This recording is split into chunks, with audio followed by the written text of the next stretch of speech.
All right. Now that we've been successfully demonetized. This is before the intro, nerd. This is the cold open. No. I love a cold open. Let me Yeah. cold open a beer. You can do it close to the microphone. Yeah. Woo! I'm gonna start playing my Discord sound effects to get us copyright claimed. Don't do that. They're always too loud. No, mine are at appropriate volume levels, I'll have you know. No. Okay. Anyway. Welcome to Black Flag Book Bag. I'm Chloe. I'm Luna. I'm Hermes. And today we're discussing part 3 of Debt, the first 5,000 years. The part 3 is chapters 5 and 6. 5 and 6. The book doesn't actually have, like parts, Like Yeah. it's not, This is the part where you would say what chapters 5 and 6 are called. Chapters 5 and 6 are called Brief Treatise on the Moral Grounds of Economic Relations and Games of Sex and Death, I believe. Yeah, that sounds right. Brief is doing a lot of legwork there. This is like one of the longest sections we have divided up for the whole book. 74 pages. Yeah, I should have looked at page counts before I let you talk me into this. I told you we're reading Debt. What do you mean? Yeah, but I haven't read that in 5 years, so, it's like the first 4,995 years to me. No, it's a fine page count. I just didn't expect it to be 74. All right. So today we're talking about the Yu-Gi-Oh! Ban list. How does everyone think it changed the meta? I think now you have to buy cards to keep up with the meta. Mm-hmm. There's also a bunch of cards that you probably bought recently that aren't in the meta anymore. Buy guards sounds like my kind of prison. Hey, oh, ha ha ha.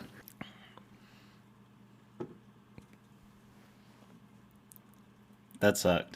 So chapters 5 and 6 are I don't remember 5 very well. I thought 6 was very good.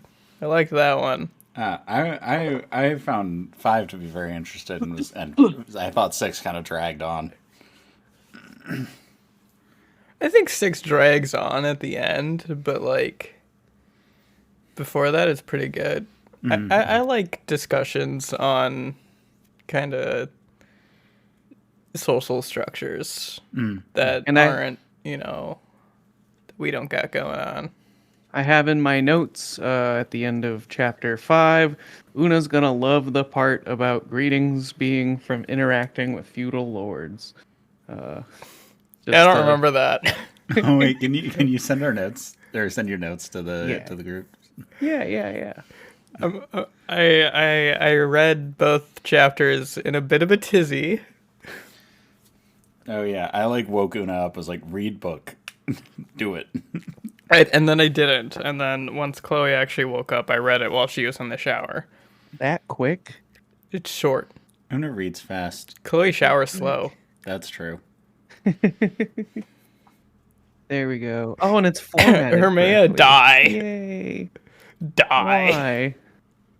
What did I do?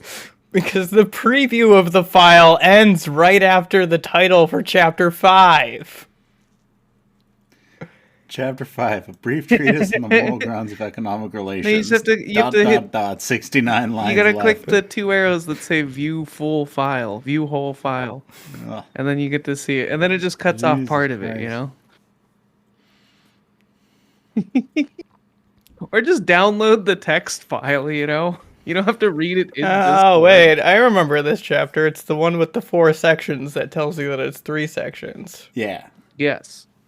Well, the last section, it's 3 sections because there are 3 main moral principles on which economic relations can be founded. I just feel like I was kind of scammed with the 4th section. Well, the 4th section is switching, but how one moves between the modalities. Well, amazingly, it's fairly well discussed in the previous sections, I'd say.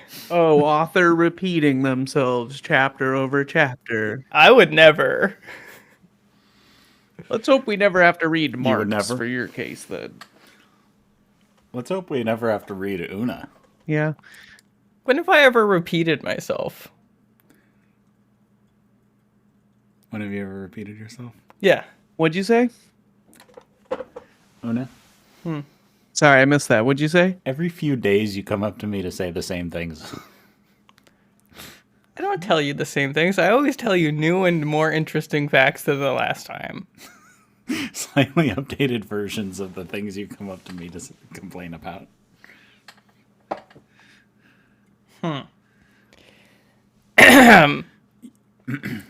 just saying, you've hated the same things for a long time. Find something new to hate. Look, nothing I write is repetitive, You've heard okay? of ship breaking? Oh, wait, hold on. It's shipbreaking. I sure hope she does. So in chapter 5, Graeber does the annoying thing of, well, I mean, I don't mind it, but a lot of people get annoyed at the whole, like, communism is when you do stuff. Like, communism sharing, the more sharing you do, the more communism it is, you know? And it's like, Yeah, except when he does it, he's yeah. Like again, I don't have a problem with it, but, like, you just know people are seething over this part. One of my notes was that as a new type of guy, someone who reads the Graeber's discussion on what communism is, and goes, well, because I'm an anti-communist, I definitely can't just pass the salt anymore. I think, So it gets asked to hand someone a wrench and says, "What are you, a communist?" yeah. It's the guy telling oh fuck. What there was like a story being passed around recently about somebody telling their like alt-right cousin that like using I don't know, garlic is soy or gay or something. Oh, it was like using beans in chili. Yeah, beans in chili is a liberal thing. Beans and chili is Yeah, woke. It's woke now. Yeah, and he stopped using beans in chili and they got super pissed at the guy. Like And he's like, I looked it up. Beans and chili isn't woke. I can't believe you I lied asked to me. Google if beans are woke, and it said, "What are you talking about?" And now I feel stupid. Right. So in my humble opinion, my humble little cat opinion, the only correct way to talk about communism as a concept is to just throw out your specific definition and say, well, this is what I'm talking about, and also admit that you're probably just doing it to piss people off. I do like giving definitions. Graeber does do exactly that. Yeah, Graeber does He that. says, here's my definition of communism. It probably is going to get a rise out of some people. It's supposed to. All right. I We believe move. the phrase We he used move. was like deliberately provocative. Yeah, something like that. I'm a big fan. But yeah, but to be fair, there isn't really like a better term for what he's talking about. Mm-hmm. The kind of mutual aid, maybe. But it isn't really that. Mutual aid means Venmoing people rent money nowadays. But communism I is mean, just it's the first main moral principle upon which economic relationships can be founded. I actually liked Graeber's discussion on exchange a whole lot, about how it just like kills the like social aspect of being in a society and just reduces everything down to like I don't know, bureaucratic number systems and shit. And like Makes relationships transactional. Yeah. You like an exchange is in a sense a squaring of debts, and so as soon as the exchange is done, you and your relationship with that person is done. yeah, you don't have to interact with them at all. And I don't know if it was the next chapter, but we're gonna talk about it this episode. He like brings up different places in which like paying back your debt is kept unequal on purpose so that as to like foster connections within like a community. Like if you loan me $10 and then when I pay you back, I pay you back $15, then it's like, oh, okay, then like we can hang out again, and then you can give me $7 and then I'll give you 8, and then it just goes on Yeah, yeah, forever. yeah. No, I liked that. It was always like they're they were talking about how when if a neighbor gives you a dozen eggs, you have to pay them back.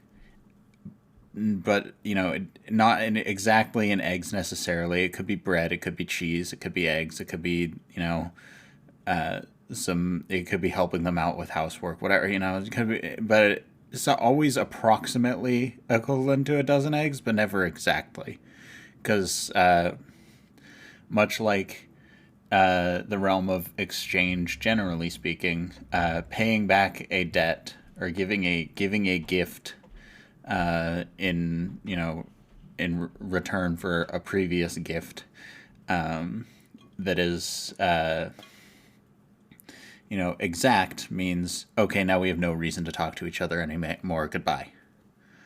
If someone gives you a dozen eggs, giving them a dozen eggs a week later is a way of saying we're even. We don't know we don't know each other anything. We don't need to talk to each other. But by giving someone 11 eggs or giving someone 13 eggs, you always have someone always has a reason to come back to the other one, which is neat. I think that's cool. I think I don't remember what was that the section where we talked about the what was it, split like villages with sides or whatever. I don't remember if that was the same section, but I know what you're talking about. Right. The Iroquois villages where one side would be responsible for burying the other's dead. Yeah, that And and the other side would be responsible for burying the other's dead. that's chapter 6. Yeah. Yeah. Oh well, I think the core concept of it, I think, ties in really well with the concept of equal exchange, meaning the kind of closing of a relationship, in that you don't need an equal exchange if there's an assumption of perpetuity. Nobody's just the thing of if you're just hanging out with someone and you're gonna be friends, there's no reason to be keeping a ledger on it, because you're just got each other's back or whatever. Mm-hmm. And I think that's a nice kind of, it's a good perspective on why highly transactional relationships just kind of suck and feel shit. Mm-hmm. Yeah, no, it's and another important point of it is that that he brings up is that it's the notion that someone would pay you back, not necessarily that they will. It's always left open, your friend, you loan your friend, you buy your friend a sandwich because in the situation where you forget your wallet, they'll buy you a sandwich. But also, they don't ever need to buy you a sandwich. It's not like before they, move out of town and you never see them again, you're like, hey, that sandwich I bought you, you gonna give me back for it?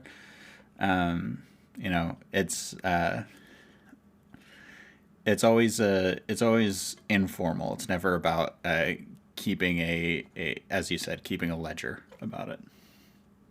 I think that's why Graeber hit so hard earlier in the book about how about the myth of barter and the fact that people largely didn't just barter things like straight away between each other. That was largely between people who would be enemies and stuff, because of the thing that's Mm-hmm. brought up at the beginning of chapter 5, which is that like debt debt can't represent the basis of social relation, because after a debt is completely paid off, like you said, the two parties can like part ways.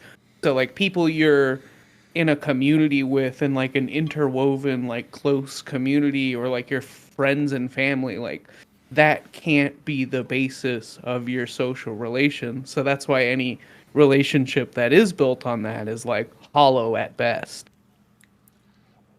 Yeah, yeah. So like, as I said, barter takes place between people who would be enemies, because they're just doing an exchange. You know, they're making sure that each side of the exchange is equal, or approximately equal enough that they're satisfied. And then they're on their way. They don't see each other ever again. They don't talk to each other. They don't have a sustained relationship. Like those are the instances where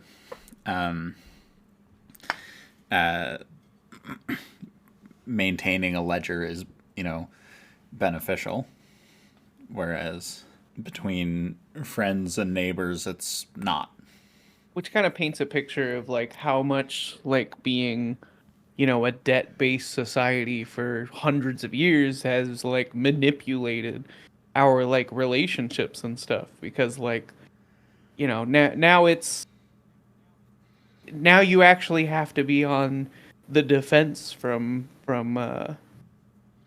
people like abusing the like informal like gift friendship thing, where it's just like I've had it before, friendships where it's just like, okay, like we're both in a similar like economic situation, but like I'm always buying the sandwiches, in the example.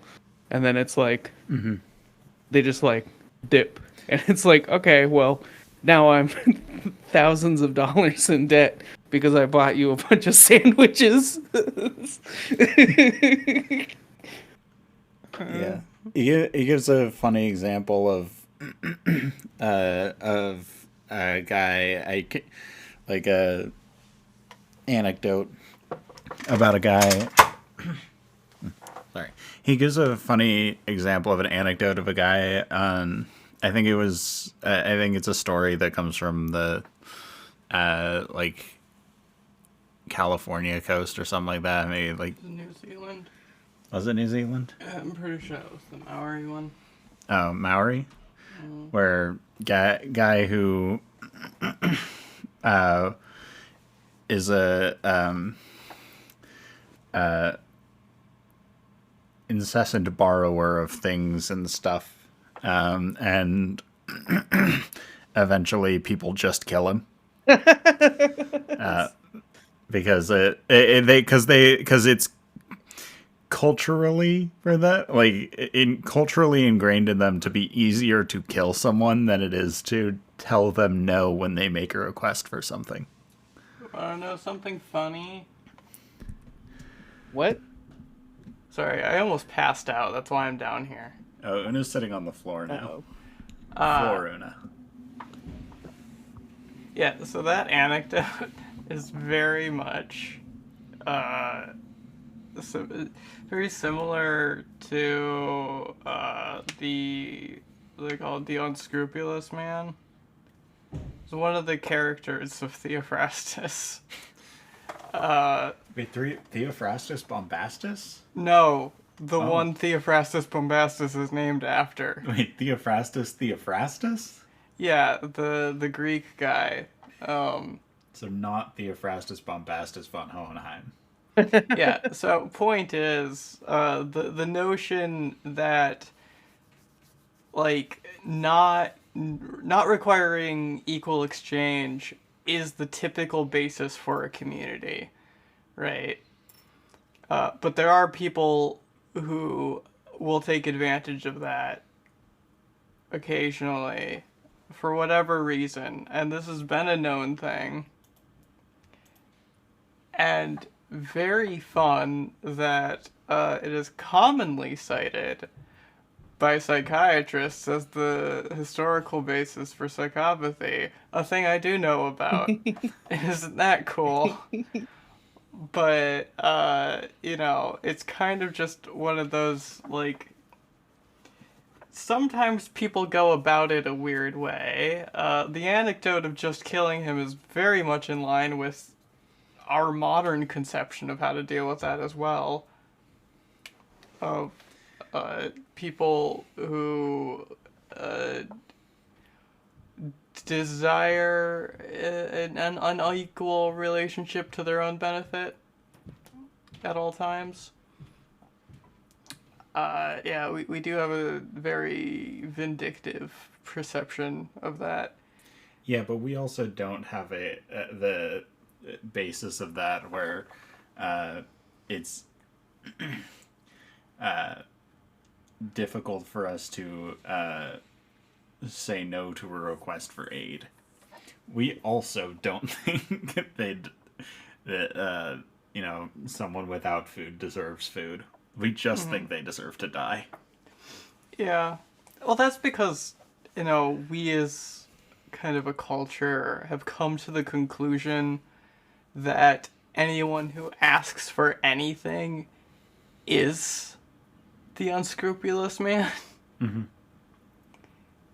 That, the only reason they're in a situation where they need something is that they're irresponsible, and the reason why they keep asking for stuff is that they're greedy. Mm-hmm. Mm-hmm. So I think that's beautiful how we have this mechanism against loopholes in the concept of community that destroy community. Capital is fucked. Mm-hmm. Yeah, I think the Capitalism really looked at the concept of people taking advantage of community generosity and said, okay, so what if we got rid of community generosity? and I feel like that touches on the third moral principle that Graeber brings up, hierarchy, which the examples he gives is like a repeated gift is comes to be expected, and then it becomes law, or like tribute in the case of the king. Mm-hmm. And so the with when different classes came into contact, it was like the opposite of reciprocity, like you giving fish to your lord, he's not going to show up and be like, hey, here's a bunch of money or whatever. He's just going to take the fish. I want to say, I just remembered something, because you somewhat unrelated, because you used the word reciprocity. I used the word reciprocity in the last episode to describe something, and I think I intended the word that I wanted to use there was more altruism.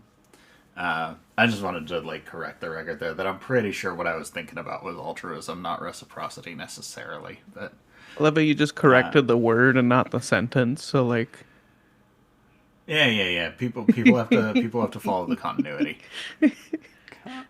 Just edit this part into the other episode. Anyway, I feel like the third section is just a list of examples. Which is understandable, given that I mean most of the book is just constantly giving examples to kind of clarify what things mean. Mm-hmm. It's a book. But I feel like that one very much, that section is particularly heavy on that. But I think the main takeaway from it is that when people have established a kind of separation and othering of another group of people, the concept of equivalence is just thrown out the window. Mm-hmm. So being given something is more of an admission of subservience than it is an opening for exchange. Mm-hmm. So that's kind of how I saw that. Yeah, that makes sense. He talks a lot about people, colonial explorers, you know, anthropologists, geographers, whatever, in like Africa would like give medical care to a sick local or something like that, and then the local would be like, "So where's my gift?" And the Europeans kind of being appalled at that, but it's just like, well, no, you provided medical care, so you know, you are you've established yourself as someone who has a lot of stuff, you know, either in terms of material wealth or knowledge or power or whatever. Yeah, like you have gifted me something. Now you are a part of my community, and generally in the community, you know, like if somebody has a bunch of food and everybody else is hungry, they're like, okay, well, let's go get food from the person who has all the food, and they give it out. It's good because it's community. So it's like when you see Yeah. these people with like giant ships or like guns or like food, dried meats and whatever, it's like, okay, well, we're, you know, we don't have that much stuff, and you have a ton of stuff. So like, yeah, let's do this community thing. So it's like totally Yeah. foreign to like Europe, which I find very funny because tipping originated in Europe, didn't it? I think it originated in America. I mean, I don't know where it originated, but like it's I mean, like, like I can't say we're the first person ever tipped, but I mean, like as a cultural thing, um, I don't think, you know, I'm not thinking exclusively like restaurant servers. my knowledge of tipping, I think, now that I think about it, comes exclusively from like a single line in an Adam Ruins Everything video from like a decade ago. So actually, I'm not gonna speak on it. Feel free to go off if you know more. Right. Well, American culture is European culture, so Yeah, yeah. up until like the 20th century, at the earliest. Anyway, the point is, I feel like that's also kind of in line with that. It's just flaunting wealth. It's just showing, like, you know, you should look up to me because I have more money. You should treat me better as a client because I have more money to hand out. sorry, I'm back. Why are you like Why this? you tell us when you're gonna? Well, leave. I got up for a second because my cat it looked from over here, he was just sitting over like chomping, just fucking gnawing on a big fat monitor power cable. So I panicked and ran over there, but it just turned out his little spring toy got wrapped around it, so he was just playing with that, like with his mouth. So he wasn't chewing on the cable at all. So I was like, I panicked because I thought he was gonna like fucking electrocute himself. Sorry. You keep doing this. You did this last episode too. Like Una finished like a 5 minute long rant, and then you came back and you said, "All right, I'm done peeing." Look, you know, that's just the Do you wonders. just hate Una that No. much? Our poor little Una. No. Oh, she's crying. Liar. She is. It's very sad. My heart bleeds. Oh. I know This is Una all doesn't staying in, by respect the my way. opinion. Don't lie to me. It's not about Una respecting your opinion. It's about Una wanting you to respect her opinions. Yeah. Stupid ass. I don't need your opinions. I need your Validation. validation and respect. I always Admiration. tell Attention. you that you're the fucking Exaltation. smartest person I know. So Right, and you just bail when I'm talking about tipping being somewhat equivalent to expecting a gift from someone who cares for you. Inflammation. There are many things I have introduced you to that I regret. Conflagration. like an inflation. One of them is definitely this. Inflation videos. No. Una refuses to send me her stash of inflation porn. It's probably like etymology inflation porn. No, I Words only keep getting bigger and rounder. have It's somebody with an air pump next to the word like anti, and it's just like anti-disestablishment. It's just getting bigger every time. The Great Vowel Shift, except it's like the Great Big Round Inflation. So like imagine this bit was good, right? So like imagine if the bit was good.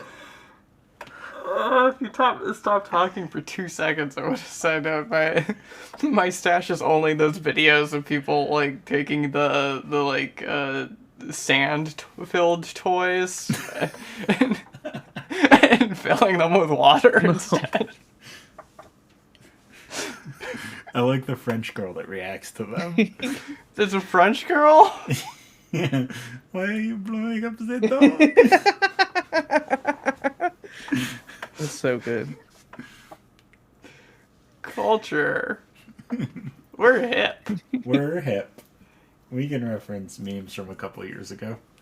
Well, the expectant gift relation to tipping, I feel like really lies in with the example at the end of chapter 5 that Graeber was talking about how like competitive gift exchange like systems are like they make slaves essentially because it just turns into before we talk about like the like competitive gift giving, I actually want to talk about tipping a little bit.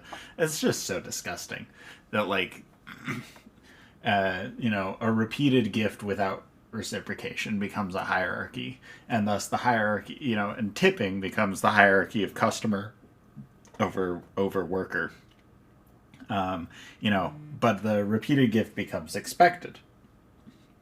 So to the degree that tipping becomes expected, and then the expectation of tipping becomes like standard that suddenly tipping becomes necessary in order for service workers to survive, and states have tipped minimum wages that are lower than the regular minimum wage. That's fucked up. Tipping is fucked up. It gives allowance to the worst customers to feel like they're depriving, whatever employee has, given a perceived slight against them, like depriving them of food or shelter potentially. Like, oh, I didn't like this waiter's attitude. You shouldn't get to eat. You could just fucking walk into a business and decide someone's underpaid. Yeah. You can just walk into a restaurant and decide, I don't think the waiter gets to eat tonight. Have fun with the anxiety. People refuse to tip just because they think it's fun. It's crazy. Yeah, it's definitely not a good thing to mix with a culture where people view certain jobs as lesser and undeserving of a living wage. Yeah. There are definitely people out there who don't tip because they think like servers deserve less than minimum wage. So like they should get a real job if they want actual money. Have you ever looked up? But yeah, Sorry, go ahead, Una. I was gonna get us back onto the topic of the book, but you go on. I was just gonna say, have you ever looked up like the number of jobs versus like the number of like adults in just the United States? I assume that there are a lot more adults. Yeah, 100%. I think it's like by a magnet, like a third. I think there's like 2/3 as many jobs as there are adults. So like, like that's what I always tell people when they fucking like bring up like, oh, you want a real job. And it's like, where? There's literally not enough jobs for everybody. Even if you like don't count the ones that like, even if you just like not analyze them whether or not they can pay a living wage, like there's not enough jobs at all. Remember that time the government created incentives for companies to lie about hiring new workers? Yeah. Yeah. Anyway, Now you go to the grocery store. Competitive gift giving. I thought the bit about banks giving out loans to give gifts to kings in order because the kings will inevitably pay back more than the gift was worth. It was very funny. I thought that was fun. I was gonna say that somehow, despite bailing on the conversation, Hermea managed to create a connection with the topic that was in line with what I was saying. I missed like shit. 10 seconds. Yeah, well, we don't know. I just had to go. And We get don't my know 'cause cat. you don't I'm tell sorry. us. I didn't want to talk Just over tell you. us if you're gonna get up. That's. I'm sorry. Oh my I God. don't talk. We'd much rather you talk. I don't talk over Okay, women. Una is the little sensitive princess who gets really sad when she's talked over. I'm sure she would much rather you talk over her than not listen to her. I Like at all. I don't talk over women. I'm sorry. I was raised better. That ain't true. I've never talked over women. Una's not a woman. Una's a cat. Well, what? Women can't be cats? That's kind of sexist. It's 2025, Chloe. Come on, get with the times. Women can be cats. I I think what you mean to say is that cats can be women. I think I know quite a few Cats women can who be are women. cats. Yeah. And women can be cats. Women. And can cats women can cats be? Cats, women can? I wholeheartedly agree. Now, Una, what were you saying? Did you have something to say before we started talking about women? No. Something about Why is there anything better to talk about than women? cats. Cat women. Hey, some cats are women. The cat Right, woman. so let's discuss cat girls for 30 minutes. Egalitarian societies would talk down Egalitarian. about their achievements as to not create hierarchy, but boasting. I support the creation of an egalitarian society, one which is ruled by e-girls. Always talking about how small their tits is. Chloe, go ahead and edit that out. Edit out what you just said there. Talking to the editor right now. Go ahead and Editor, shut the fuck up. go ahead and edit out yourself for that part. I'm gonna give you a nickel to edit that out. Ooh, a nickel. Why did I get handed a nickel? For the bit. Oh. But I thought, the whole like boasting is the sign of the you're in a bad community. If you get like quantum leapt into some random, human community, just wait to see if somebody starts boasting about their achievements, and it's like, fuck, Oh, yeah. I'm screwed. Are you 40 years old? What? I'm sorry. Oh, I'm Quantum sorry. Leap. That I've was never way too actually nice seen of it. me. I just Are you 60 years I just old? know about it because of Always Sunny in Philadelphia. Are you 30 years? Yeah, Sorry, I forgot. more like 30. I knew it was like a show that like my parents would be normal for watching, and I was like, how old are my parents? Probably like 15, 16. My parents are like 70. My parents are approaching 60 rapidly. My parents are old. That's crazy. Yeah. I think my parents are like 90 or something. Your parents are not 90. How do you know? When's the last time you saw them? I saw them a few months ago. Could have gotten older. They could have.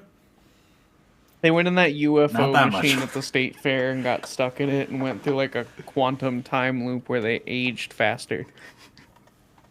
You're just thinking of Quantum Leap No, again. this is Loop. It's Looper. It's Bruce Willis. It's modern. New. It's fresh. It's hip. Here at the Black Flag Book It's Bag. like 10. It's definitely more than 10 years old, actually. Oh, yeah, absolutely. Time isn't real, and I won't forgive you for gaslighting me Are into we thinking old? it is. Time was invented by Justin Timberlake in the movie In Time. This is true. Justin Timberlake reference. Yeah. How old are you? What the fuck? Time was invented by Robert Pattinson in Tenet. I would do anything for him, by the way. Robert Pattinson, the big duck guy in the Ghibli movie. Yeah. specifically Robert Pattinson in Tenet, but like I knows also one bird. but also just any Robert Pattinson. He's a big duck or whatever. Wait, you mean the duck in the movie The Boy and the Heron?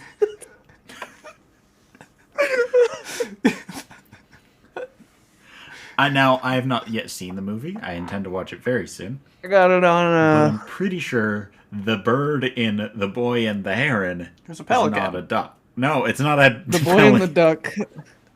No, that's Finding Nemo. I hate both of you. I'd want to fuck Robert Pattinson in the Batman. That he was pretty hot in that. Oh wait, is that what we're But talking have about? you seen Tenet? Okay, but Chloe was just saying in general Robert Pattinson, and you immediately went for the one movie he's ever voice acted in. I don't think that's true. I think he's done other voice acting. He hasn't. Yeah, he was Scooby Doo the whole time. You didn't know? Oh wait, he did the voice of Batman in the Batman.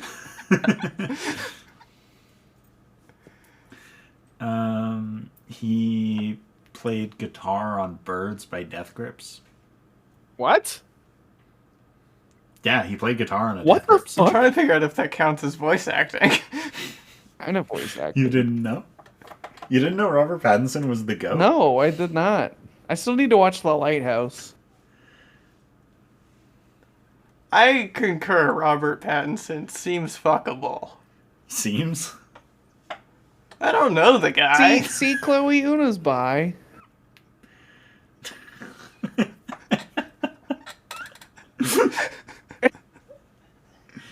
Una's never beating the lesbian allegations. If I were a woman, I'd think Robert Pattinson is hot. Robert Pattinson is he him lesbian coded. Sorry. That is kind of true. Actually, Robert Pattinson does have lesbians would be attracted to this guy vibes. Kind of like Keanu Reeves Yeah. and Mads Mikkelsen. Yeah. Keanu Reeves, if you're like really into Reddit, though.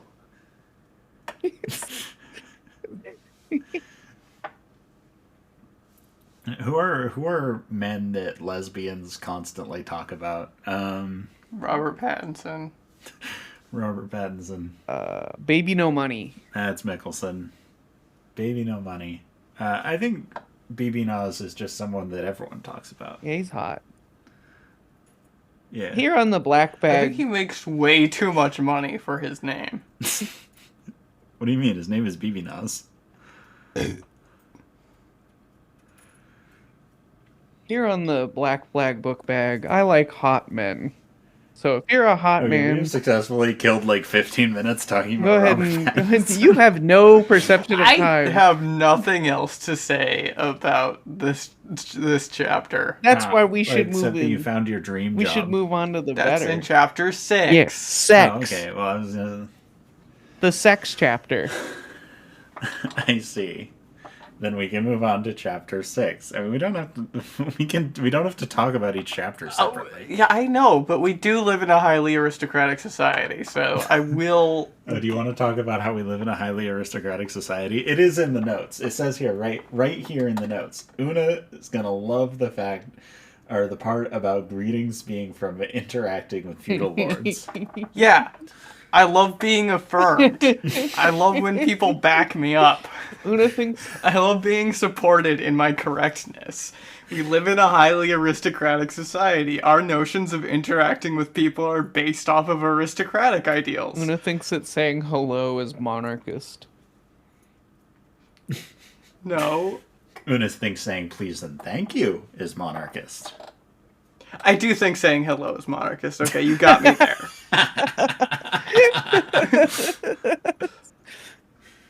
Here on the Black Flag book bag, we take radical opinions such as saying hello is bad.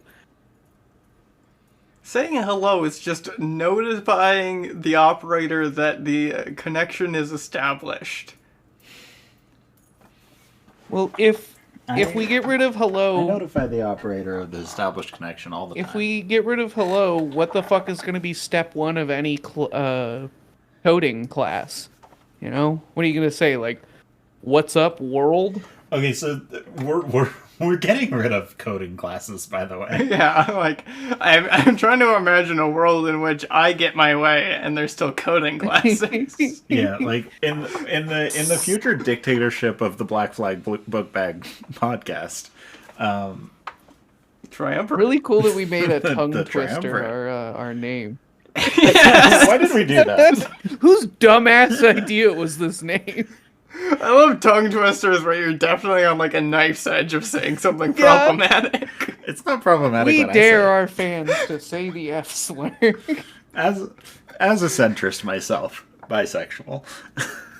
Yeah, all Chloe watches is West Wing. It's really annoying. She's always like, oh, should gay people join the military? That's my catchphrase. My catchphrase is as a centrist myself. Take a shot every time I say it. Here on the podcast, we're centrists and we don't have any opinions. Look, people roll their eyes at me conceptually when I say we live in a highly aristocratic society, so I stopped using it as my catchphrase, but it's coming back. You know what catchphrase I think you should bring back? What? Oh, this is chaste. Oh yeah, this is chaste. I don't know, there just hasn't been a lot of sex around me lately. Chaste and chaste and Chaste Christ and pilled. chafed. Hold on. So like based and what is the thing? Red pill. Yeah, red pilled. Yeah, based and pilled. red pilled. chaste and nun pilled. Red pilled. Chaste and red pill. No, it's got to be a different color pill. Why? It's the one that works. They're incels. What color's what color's the Vatican? What color do you relate with the Vatican? Piss. Yellow. Red. Chaste and yellow pilled. Chloe, What? you should get that checked. No, I was saying that's the You always color tell I me to said- get that checked when that happens. I'm saying that's the color I associate with the Vatican.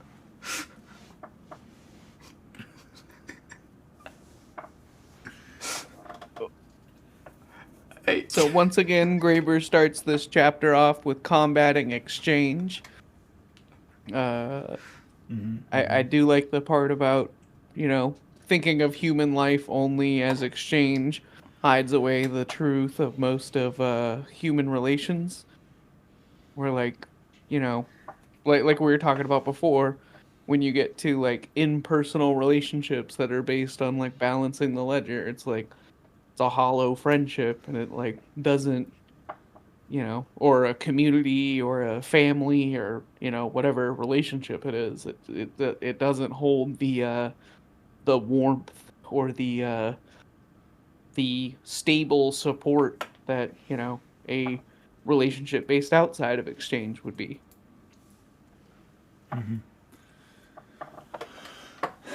I think it's cool how it once again ends up providing an example of a thing that comes off as an unpayable debt, but only if you view something as a purchase that isn't one. The societies with... Why does he never use the term dowry? Is that like a thing that I don't know about? I don't know. Instead of bride prices, Yeah. Oh, For the bride term they wealth. use is bride wealth. Is there a thing going on there? I don't know. I think dowry is an appropriate term. Like, I could see maybe... Or no, like, dowry is like the opposite of that, actually. Is it? Yeah, dowry is something that Goes to the- bride's family gives to the groom Right. as an apology for them having to, take care of a woman or something. No, it's to support the woman when the groom inevitably like kills himself or something. Yeah, when the groom inevitably dies in war. Yeah. We used to be a country. We used to be so good at this shit. We understood what men were for. Dying. When the husband It's a culture that's never really had dowries in the first place. when the husband leaves the wife to go be gay with the officer that he's been writing love letters to for the past 20 years. When the husband leaves the wife to go be a pastoralist with his gay husband. Yeah. Write some idols. Love an idol. And then she gets a whole estate. It was actually pronounced idol. Idol? Yeah. Just like... But that's confusing because of the things. Yeah, because of idol and idol. Yeah. Because of all the other words that are the same. Because of the other words that are the same. Yeah. The homophobes. They're not homophobes. You're homophobes. No, I'm really not. No, you're... Yeah. But yeah, they're constantly just having to give money. In the form of brass rods. Also, brass rods, totally insane choice. Support. Yeah, we love Brass rods. Insane choice for money. Good job. Love brass rods. Great choice. What are everyone's favorite insane things to use as Tally currency? sticks. Tally sticks are the craziest fucking form of currency that have ever existed. It was like Bitcoin. I like the part where they're using women as currency in that one. Women as currency is a good one. I like the currency that appeared on as playgrounds in the early 2000s. Pogs. You gotta cancel Chloe. Pogs and Yu-Gi-Oh cards. It was Star Wars cards at mine. Star Wars cards? Damn. I didn't even know Star Wars cards existed. Must have been a Midwest. Okay, now that it's ancient history, the NFT thing was really funny. Like, I'm gonna buy a PNG of like a monkey, and it's worth like $72 What do you mean now that it's million? ancient history? The shit was funny from the second it started. Yeah, NFTs have Oh, they've always been hilarious, but it's even now it's like funny historically. You know, it's like the tulip crisis. I still get like ads. I still get like ads on Twitter for people trying That's to sell so fucking NFTs. crazy. Like, What's the most expensive NFT now? Like it was $5? It was funny at the time, but now it's funny in the past tense, even though it's still the time. It was funny at the time. Now it's hilarious. It was worth a little chuckle back in the day, a couple years ago. Currently, it is the most insane shit in the world. And it's Usually things get less funny, you know, as they happen again and again over time. But like, I was dying when like a bunch of people got rug pulled by the Hawk Tua girl. That was the funniest fucking shit. How the hell? Who's buying that coin? And any grift gets infinitely funnier around the time that it's no longer like at the forefront of the public conscious, but like enough people still remember it. Yeah. Anyway, I sold our podcast to Enron. I actually don't find the Hawk Tua rug pull funny. I lost everything on Hawk Coin. All my apes. All my apes. Ape holders. Do you remember the fucking the insane fucking slurp juice NFT ape thing that somebody tweeted out that was like really dumb, and then it got so like much eyes on it that the guy who does fucking Master Shake's voice from Aqua Teen Hunger Force read the tweet.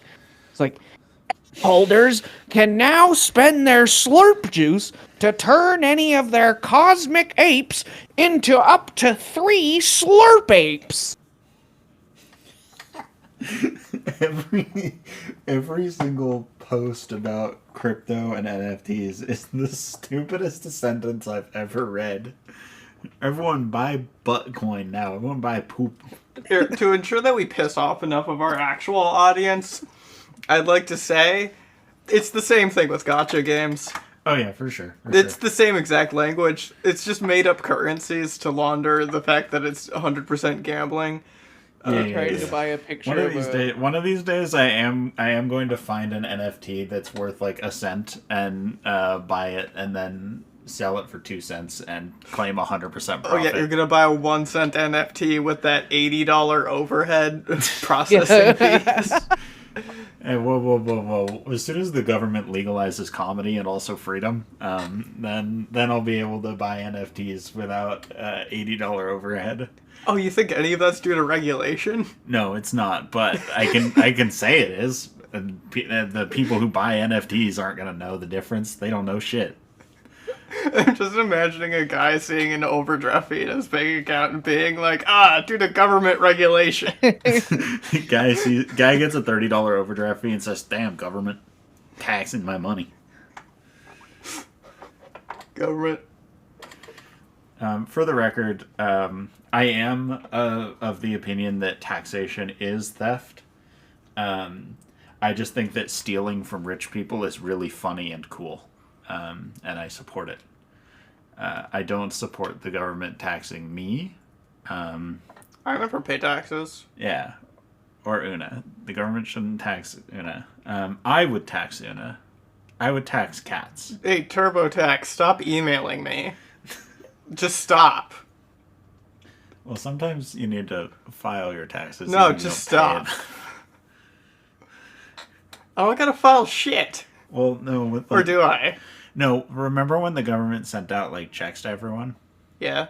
Yeah, they did that based on people who filed taxes. So even if you didn't pay anything, you did need to file taxes in order to get that. So actually doing your taxes is good even if you don't actually pay the government anything. Just being like, nope, didn't pay anything. We good? Is good. I don't like that. Yeah, it's weird. Do it. I know this because I didn't file my taxes because I didn't have an income, and then and then like 6 months later filed my taxes. I don't like this bureaucracy shit. If the government's gonna give out $1,200, they should do it like at like a fucking market stall. We should line up around the block, and that way, like after you get your $1,200, you could put on a fake mustache and get back in line. This is how the government should be doing things. You should receive it from the town crier. It should come out of your phone with like one of those Amber Alert messages. Notes. I've got a whole fucking, I've got like a note document of just random ideas for like world building. And I was just like, at some point, I was like, oh, here's a fun thing to write about. Town criers being replaced by newspapers. A tragedy. Somehow, in my mind, that was a really good basis for a story to write. So anyway, debt.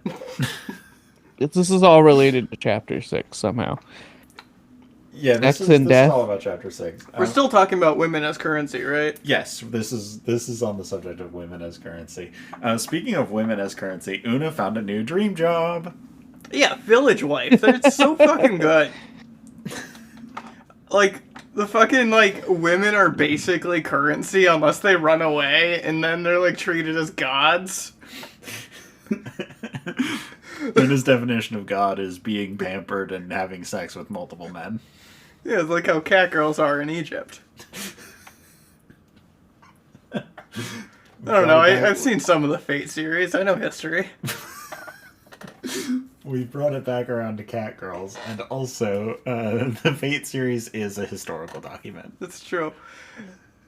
But, like, I like villages as corporations. That's fun. Mm-hmm, mm-hmm. The being married to the village, that shit slaps. Mm-hmm. I do like that it's a thing. Ideal job. Bold new career path. Run away from home. Bold new career path. Mm-hmm, mm-hmm. We found this episode's veganism debate. I'm accumulating outtakes for for Patreon. Hell yeah. We're gonna make money off of this. Oh yeah, big time, big money. No? Oh. Ooh, shit. I'm looking at 1-star reviews for David Graeber's debt. they actually all do read like they're generated by Yeah. ChatGPT. Same with 1-star reviews for the Dawn of Everything. It's like they all read like AI generated.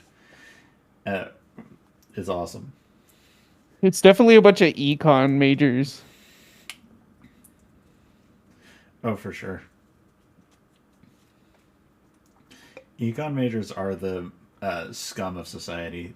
I like how one of the Some of them are cool. people use telltale signs of like AI generated text being like certain word choices that like based off of like the corpus used to train LLMs being like academic papers from the mid to late 20th century, which hurts me as as the one who writes based off of the language of academic papers in the mid to late 20th century.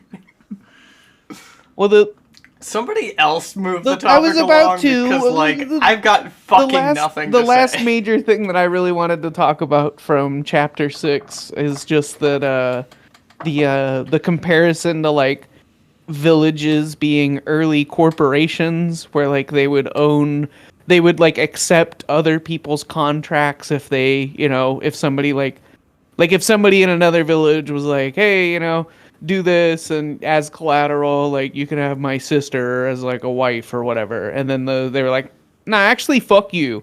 Then the person could be like, well, I can't challenge him because like it's in a different village. So like, let me just give this contract to my village in exchange for was it the makeup sticks?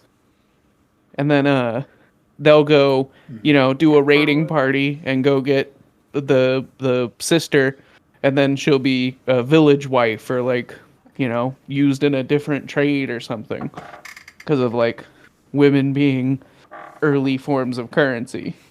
But like that relation of like villages to corporations, I think is really important in like the creation of like debt societies,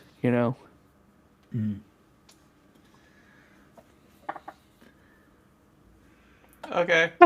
All right. Well, that's See you next week for I chapter. I liked the talking about uh, witch cults, uh, and real or imagined. People's essentially their oratory skills, being it could be indicative of them practicing witchcraft, and also which is coming from one member of the cult tricking you into eating human flesh and then you gaining the magical witchcraft power, but also that thus incurring a debt that now you've eaten human flesh, you owe a debt to the cult, to the world, to the person you ate, to the family of the person you ate. And the only way to pay back that debt is to indoctrinate more people into the witch cult. And also, my favorite part about this is that I'm pretty sure just didn't happen. That was just like stories people told about witches. yeah. Graeber Like, even talks about that. You're talking about the cannibalism thing, right? Where it's like, yeah, I yeah, chopped off my brother and fed him to you, and now you have to be my zombie or whatever. yeah, yeah. Yeah, but it's like a It's mythos. it's that not they have. even that happened. It's that people say, oh, someone who's like too good at convincing people to do stuff. Someone who's like too wealthy probably is like that. That's probably how they got that power. And I would imagine that to some extent people like the mythology of that came first, and then later people actually did that. Yeah, You know, it sounds like the idea, like, you see someone who's a really good speaker, who's really good at convincing everyone to do things for him, and you go, well, it must be some sort of witchcraft. He probably ate people. That story, the eating people, gives you witch powers that make you rich and wealthy and powerful and good at persuasion, and so then people are like, well, I mean, I'm morally bankrupt. I'll eat someone, and then they do that, and then and then the myth spreads because then it actually did happen more, and then blah blah. It's like a self-fulfilling prophecy. It sounds like we used to have fail safes in play in early societies to destroy the aspects of personality that people people who are great at capitalism or at the top at in the top of the hierarchy in capitalism, like, makes them thrive there. I worded that really stupidly. Here, let me take a stab at it. You know what I'm trying to say. There, at times, in times and places throughout human history, there have been social mechanisms for keeping people from accumulating too much wealth and power, and that includes that sort of myth making, where if you have this cultural idea that if someone is too wealthy or too powerful, it's probably because they've done something morally reprehensible. The only way to get that is through consuming human flesh and gaining witch powers and being part of a witch cult or something like that. Thank you. Whereas at some point in capitalism, that was lost, probably as a result of the Enlightenment, regarding superstitions and the transition from like mythology and religion and folk magic to natural sciences. Standardization of culture, I'd say. Standardization of culture. But nowadays we do have similar things, though. We do believe, like, people do believe that, like, rich people engage in weird ritual black magic, or they're cannibals. They drink blood. They're Masons. They're the Illuminati. They're all psychopaths. They're all psychopaths. Thing I write about. The new thing these days is that they're all autistic. We love saying, "Oh, this person's," in the 90s and 2000s, it was very much like, this person's actually a sociopath, and that's cool. Now they're autistic, and that's cool. They just come up with a new term. They latch on to whatever term is in the zeitgeist currently and use that to describe the rich person. Everyone's like, "Oh, Elon Musk." Actually, the sociopathy thing started in the 80s. Yeah. Whatever. Everyone's like, "Oh, Elon Musk has autism. That's why he's so good at computers and doesn't care about people." What's it freaking gonna be next? Oh, these rich people are so cool. They're probably into syrupy foot jobs at IHOP. Real. It needs to be something that both aligns with the idea of them being antisocial and also rich. Yeah, so we do have that. It just doesn't have the same, like, power at, preventing people from doing that as it used to, or something like that. Or maybe, maybe they're just unrelated. Maybe it's just, maybe we're putting the cart before the horse. Maybe, mythologies around rich people doing horrible things emerge after rich people exist, rather than, as a preventative measure against rich people or something like that. And they had different social mechanisms that actually prevented people from accumulating too much wealth and power. Well, I don't know if it's later in... This was a bad example to lead into that, given that that particular myth, as was pointed out, is more of a reaction of people actually doing shit like that, but instead of cannibalism, it's selling people into slavery. Yeah. It was the social mechanism against antisocial behavior. Well, it kind of is, but it isn't, originating from attempting to maintain the culture through mythos so much as a mythos derived from a very real and pervasive problem in neighboring societies. You say your thing now, Herman. I don't remember if it's later on in Debt or if it's in Against the Grain, but in one of those two things, they talk about how in history certain cultures would, whenever there was too much stuff, they'd just get together and burn it. They'd be like, "Oh, we got too much. We have too much, jewelry or whatever. Let's just burn it. Like, let's just get rid of it, sacrifice it to the gods or whatever." So, like, I feel like the instincts either innate or built from like early pre-civilization humanity that were fail safes in order to prevent people from being, you know, fucking psychotic what is it, demigods. I've only seen that written. Demagogues. Demagogue. Okay. Yeah, becoming like crazy demagogues were like slowly whittled away by like the uh the temporal, phasing in and out of the state and empire.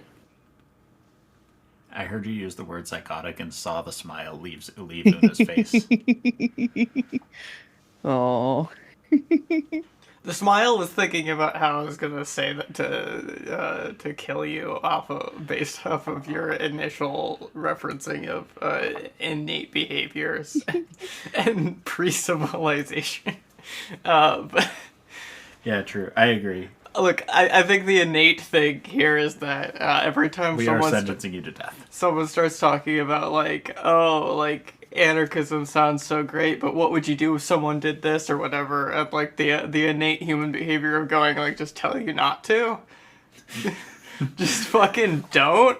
The innate human behavior of going, why are you doing that? What's wrong with you?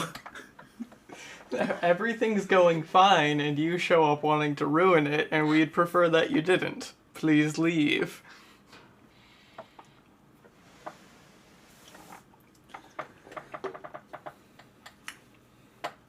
I like the floor. Oh yeah, you're a floor fan now. yeah, because you're a cat. Cat behavior. You need to find her like a cardboard box to sit in. I offer her cardboard boxes all the time. Fake cat. She constantly offers me cardboard boxes and then lovingly says she's gonna write free kitten on them. Free to good home. Gay cat. I would never. I mean, besides the examples that Chapter 6 talks about, much in the same line about women being currency and the intricacies of like, why people wanted or traded women slaves but didn't, as often trade men slaves and just different examples. I feel like we've talked about. Yeah. I feel like we've. I feel like we can't say too much about Chapter 6 without just like Reading it.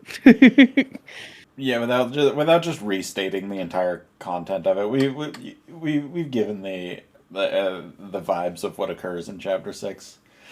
So let's talk about Chapter 7. You'll read Chapter 7? We're not doing Chapter 7 yet, nerd.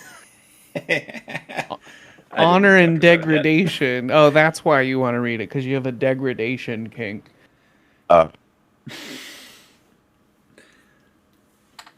Because puppy girl. And being accused. Abused puppy girl. I said accused. Accused puppy girl. Yeah, Can I go to bed now? Well, thank you everybody for tuning in. Thank you for listening. We'll see you next week. Definitely next week. See you next soon. week. Listen to Hermea's new EP Listen, album. Oh, yeah. LP. Listen to the new Nucleator. Is it an EP or an It's LP? it's an EP. It got reduced to a EP from an LP. We lost a bunch of Also songs an in the EP. war. Yeah, listen to the new Nucleator EP. Listen to the new Jisatsu album. And follow me on Twitch because in a month I'm going to get my variety show poppin'. I've got a bunch of plans. See how I cleverly did an exchange there where I promoted someone else's work so that someone else would promote mine? Yeah. Anarchy.website. Listen to Yeah. Anarchy.website. Go to Follow anarchy.website. Bookmark it. Put it on the top of your screen so that if you're showing Chloe anything. Who's today's sponsor? Who's today's sponsor? No, we gotta stop doing that. Today's sponsor. Boeing. Today's sponsor is Boeing. We're sponsored by Boeing. We gotta stop doing that. Today's sponsor is Boeing. We stand by Boeing and everything they've ever done or said. This podcast. If you use the new This discount Podcast gets code, taken off of YouTube. It will be for undisclosed advertising. Uncritical support to Boeing. Everyone go buy a Boeing plane right now. Every listener go out and buy a 747. please go to Boeing's website and use promo code. Like Northrop Grumman ads on PBS. You ever think of? Please go to Boeing's website and use promo code the Black Bag Book Bag Flag Book. Did you? The Black Flag book bag. The book. Use that promo code for 10% off a Boeing brand whistle.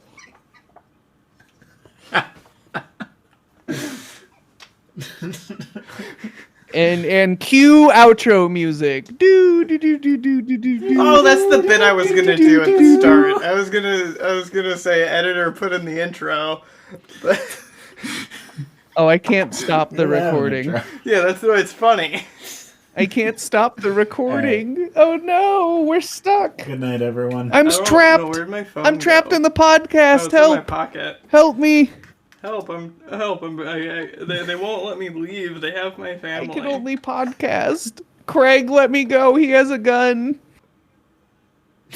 Craig has a gun pointed at me. Craig has a gun and he is going to kill you. Oh. Oh shit! We can like add a note so that it will like separate the recording into parts. I don't that's trust cool. Craig to do Yeah. that. Sorry. I never said we'd use it. Just said we could if we wanted to.